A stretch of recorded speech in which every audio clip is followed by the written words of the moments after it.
இப்ப இருக்கிற பிளேயர்ஸ் எல்லாம் பவர் பிளேல போட்டு பொலன்னு பொழக்குறாங்க. இதுக்கெல்லாம் டெம்ப்ளேட்ட போட்டு கையில குடுத்தது சனத் ஜெயசூர்யா. இப்ப இருக்கிற மாரி முன்னைய காலத்துலலாம் ஓப்பனிங் பேட்ஸ்மேன் கொடூரமாலாம் இருக்க மாட்டாங்க. ஆனா சனத் ஜெயசூர்யான்னு ஒருத்தர் வந்தாப்ல ஸ்ரீலங்கால. இப்ப இருக்கிற பிளேயர்ஸ் எல்லாம் பவர் பிளேல போட்டு பொலன்னு பொழக்குறாங்க. இதுக்கெல்லாம் டெம்ப்ளேட்ட போட்டு கையில குடுத்தது சனத் ஜெயசூர்யா. சனத் ஜெயசூர்யா 1989லே கிரிக்கெட் விளையாடுறதுக்கு வந்துட்டாப்ல.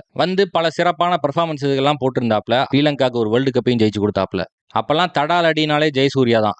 17 பால்ல 50 எல்லாம் அடிச்சிருக்காப்ல. அப்பல்லாம் அதான் ரெக்கார்டே. நம்மாள் நார்மலாவே கொடூர அடி அடிப்பாப்ல. ஆனா பவர் பிளே வந்துருச்சுன்னா கொன்னு எடுத்துருவாப்ல. Attack is the best form of டிஃபென்ஸ்ன்னு சொல்லுவாங்க. தடுக்கிறத விட தாக்குறது தான் நம்மளுக்கு நல்ல பாதுகாப்புன்னு அர்த்தம். அதே மாதிரி தான் தலைவன் விளையாடுவான். நம்மால் இந்த செட் ஆயிட்டு ஆடிக்கலாம் அந்த மேட்டர்லாம் கிடையாது. முதல் பால் போட்டாலே தலைவன் அடிக்க ஆரம்பிச்சிருவான். அதுவும் சாப்புன்னு அப்பி போடுவான். லூஸ் பால்லாம் கிடைச்சதுன்னா தலைவன் பாரபட்சமே பார்க்க மாட்டிப்பான். ஸ்ரீலங்கன் டீம் ஒரு கொடூர டீம் ஆனதுக்கு முக்கியமான காரணம் ஜெயசூர்யா. தலைவன் பேட்டிங்ல மட்டும் பொழந்து கட்ட மாட்டான். பவுலிங்ல கிட்டத்தட்ட 300 விக்கெட்டுக்கு மேல ஓடிஐல எடுத்திருக்காப்ல. பல கொடூர பவுலர்ஸே 300 விக்கெட் எடுத்தது கிடையாது. பல பயங்கரமான பவுலர்ஸே ஒன் டேல 300 விக்கெட் எடுத்தது கிடையாது. ஆனா தலைவன் 300 விக்கெட்டையும் எடுத்துட்டு பேட்டிங்ல 13,000 ரன்னையும் போட்டு தாக்கியிருக்கான். ஒன் டேல மட்டும் தலைவன் 28 செஞ்சுரி போட்டு தாக்கியிருக்கான். ஸ்ரீலங்கன் எஸ்டிடில சனத் ஜெயசூர்யா மாதிரி ஒரு பிளேயரை இனி பார்க்கவே முடியாது.